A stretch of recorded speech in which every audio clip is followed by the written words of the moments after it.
Ok, donc la pièce ne repose pas sur l'étau. C'est parti pour le test ultime. Bonjour à tous, aujourd'hui je vous propose de fabriquer cet énorme étau qui est entièrement fabriqué en bois, si ce n'est la vis. Alors cette réalisation, je m'en inspire d'un youtubeur américain que vous connaissez peut-être, je vous mettrai sa vidéo en description. Et il y a également un youtubeur français qui a la chaîne Petit Copeau qui a fait cet étau il y a quelques jours. Et du coup je vous mettrai sa vidéo en description également.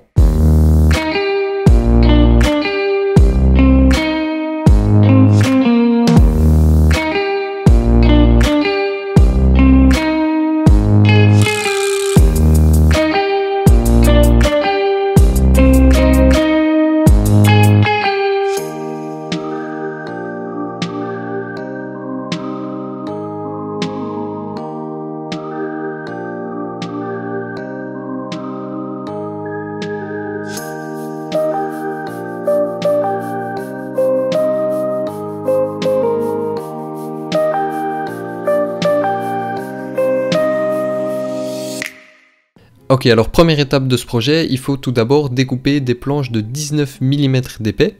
Donc moi j'ai décidé de faire ce projet en hêtre et donc je pars d'une grosse pièce de bois brut et je vais venir y découper des planches de 19 mm d'épais. Alors comme j'ai pas de dégauchisseuse, je vais devoir faire juste avec ma raboteuse et donc je dois un petit peu relever d'imagination et comme vous l'avez vu, j'ai d'abord découpé ma planche en deux, ça me permet de diminuer le gauchissement de la planche. Et donc j'utilise ma scie sous table, ma scie à ruban et ma raboteuse pour faire ces planches.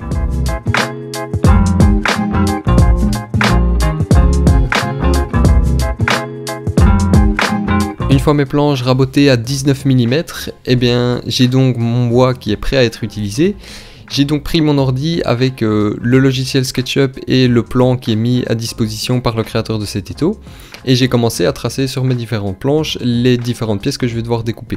C'est important de faire ça, comme ça permet de bien disposer toutes nos pièces et de ne pas avoir trop de pertes de bois, surtout sur des projets comme ça qui ont beaucoup de petites pièces.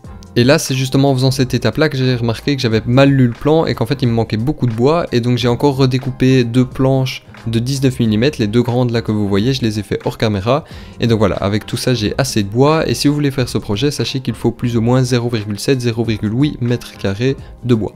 Ensuite, on se lance dans la découpe des pièces. Alors, à la base, toutes ces pièces, c'est souvent des rectangles et donc je vais utiliser ma scie sous table pour découper toutes les pièces. Et puis après, parfois, il faudra rajouter quelques petites découpes à la scie à ruban ou à la scie sauteuse. Mais voilà, de base, c'est tout des rectangles et donc je fais tout ça à la scie sous table. Et donc j'utilise soit mon guide parallèle, soit ma luge de scie sous table pour découper tous les rectangles. Et voilà, là, on a donc toutes les pièces obtenues. Alors, elles sont pas terminées.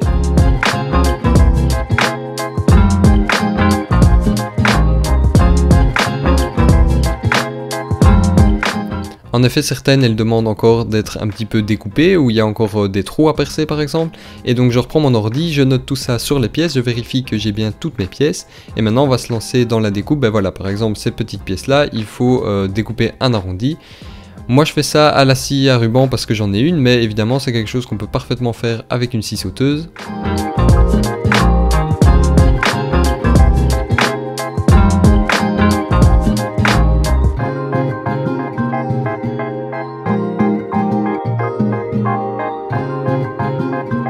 Et ensuite on va pouvoir enfin commencer déjà quelques collages. Alors là c'est une pièce qui va former la partie mobile de l'étau.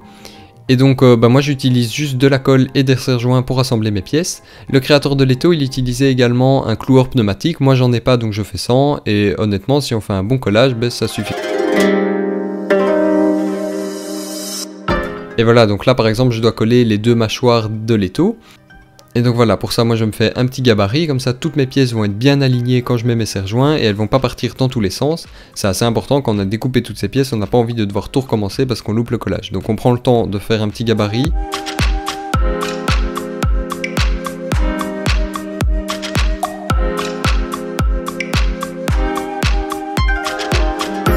Et voilà, le lendemain matin les pièces elles sont sèches, donc je retire les serre-joints.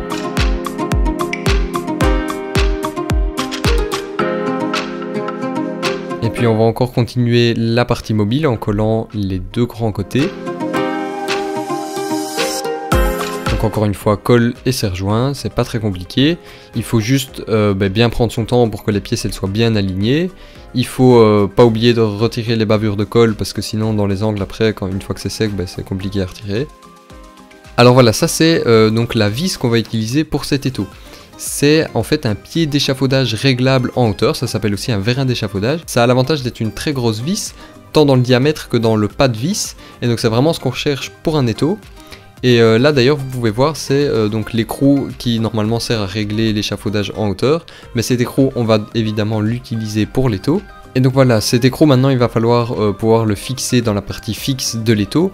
Et pour ça, je vais donc usiner la forme de cet écrou pour qu'il soit bien fixé dans les deux planches. Et donc pour ça, j'utilise ma perceuse pour déjà pré-percer, retirer une grosse partie du bois. Et puis après au ciseau à bois, je vais venir suivre les empreintes de l'écrou. Et voilà ce que ça va donner une fois assemblé.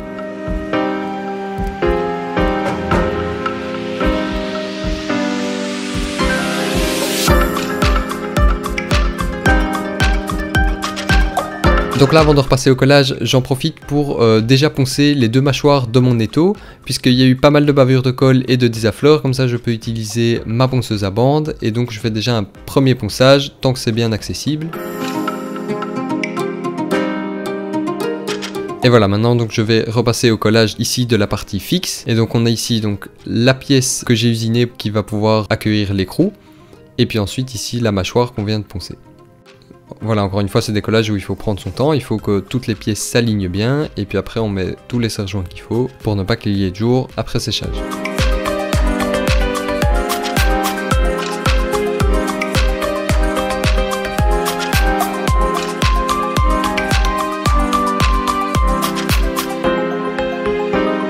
Et voilà, ça c'est la partie mobile, et donc pareil, on fixe les mâchoires avec des serre-joints.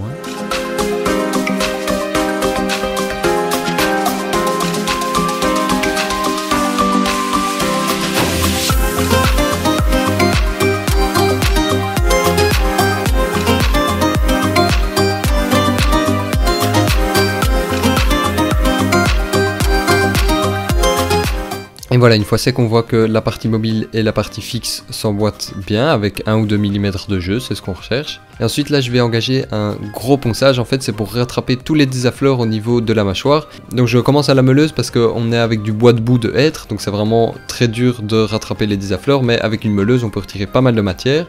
Ensuite, une fois que j'ai retiré pas mal de matière avec la meuleuse, je passe à la ponceuse à bande, et puis après je passerai à la ponceuse excentrique pour déjà faire un bon gros ponçage, retirer tous les restes de colle.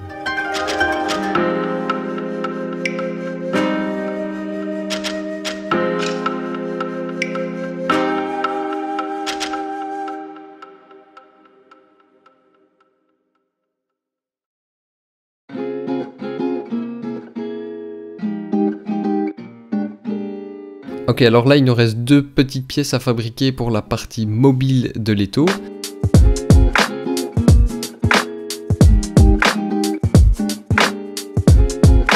Et là vous pouvez voir que le grand rectangle, il a des biseaux à 45 degrés. Alors ça je ne l'ai pas filmé, mais je l'ai fait à ma scie sous table en inclinant juste la lame.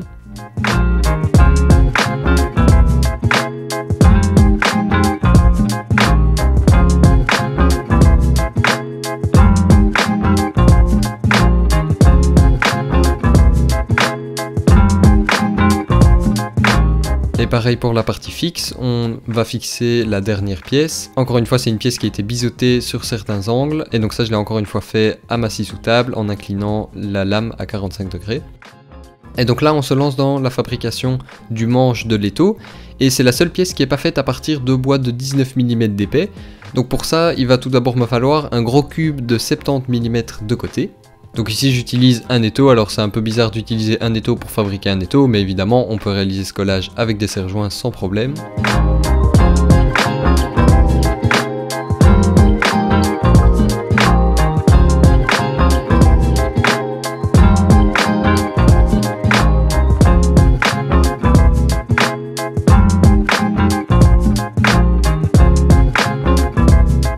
Et donc dans ce cube, je vais tout d'abord faire un perçage de 25 mm de diamètre débouchant pour le manche. Et puis ensuite, je vais réaliser un trou borgne pour pouvoir y insérer la vis. Et donc pour moi, c'est en 38 mm puisque ma vis, elle fait 38 mm de diamètre. Et ensuite ce cube, je vais devoir le rendre cylindrique. Alors là j'avais envie de vous prouver qu'on peut faire 100 tours à bois. Et donc j'ai tout d'abord cassé les angles à 45 degrés.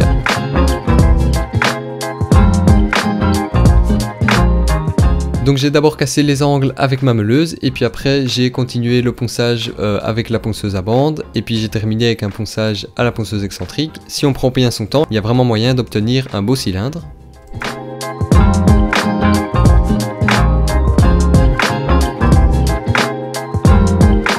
Et ensuite pour le manche, soit on fait pareil et donc on fait tout d'abord un carré et puis après on casse les angles à 45 degrés avec la scie sous table. Et puis après soit avec une ponceuse, soit avec un rabot, on rend ce pseudo carré cylindrique. Soit ici comme moi, on a un tour à bois et donc moi ici je me suis permis de tourner le manche.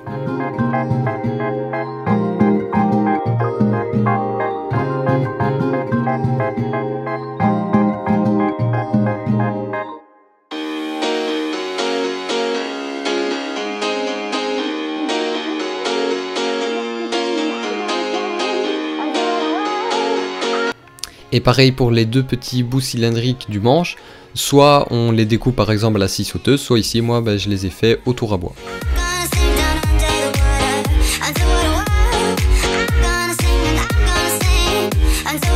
Alors il est temps maintenant de solidariser donc notre pièce cylindrique à la vis.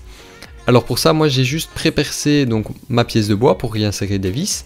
Et j'ai également pré-percé ma vis. Et si on pré-perce ces deux pièces au bon diamètre, ça permet d'avoir un assemblage bien contraint et des pièces bien solidaires et très solides. J'ai pas mis de colle parce que je me suis dit que la colle allait pas aider beaucoup.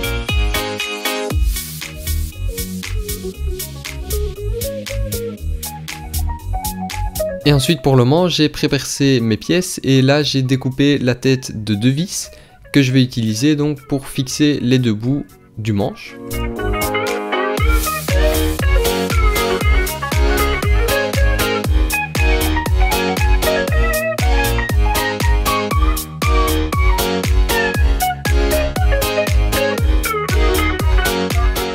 Ensuite, avant de passer à la finition, j'ai pré-percé la dernière pièce qui permettra de venir fermer la pièce fixe de l'étau.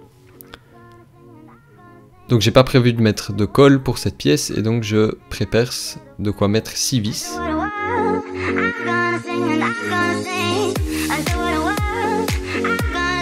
Et voilà, maintenant on va passer au ponçage de l'ensemble des pièces.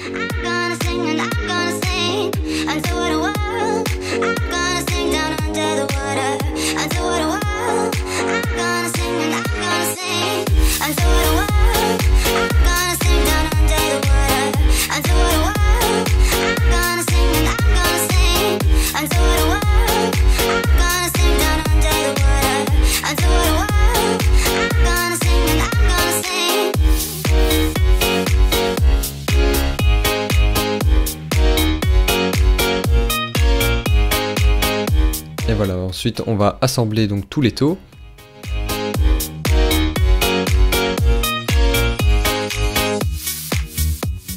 Alors ici, chose que je ne vous ai pas montré durant la fabrication de l'étau, il va falloir également mettre une petite rondelle entre la vis et la partie mobile de l'étau pour que les deux se déplacent en même temps.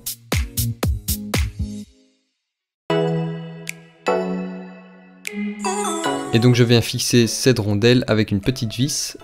Et donc comme ça la partie mobile se déplacera toujours en même temps.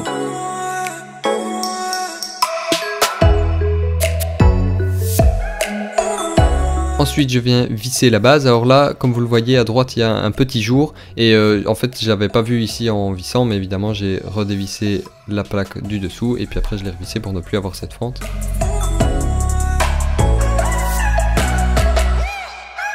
Ensuite on met le manche, les mâchoires, et voilà, l'étau sera terminé.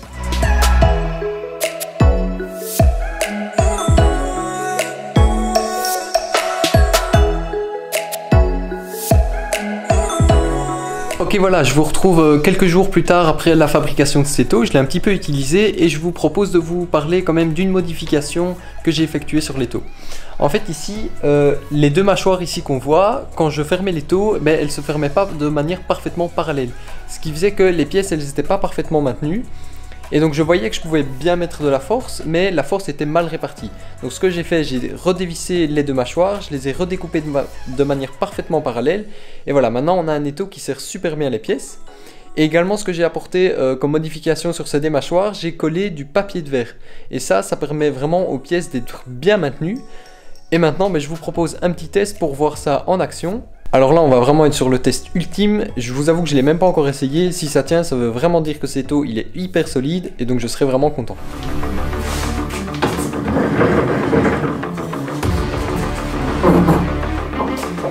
Ok, donc la pièce ne repose pas sur l'étau. C'est parti pour le test ultime.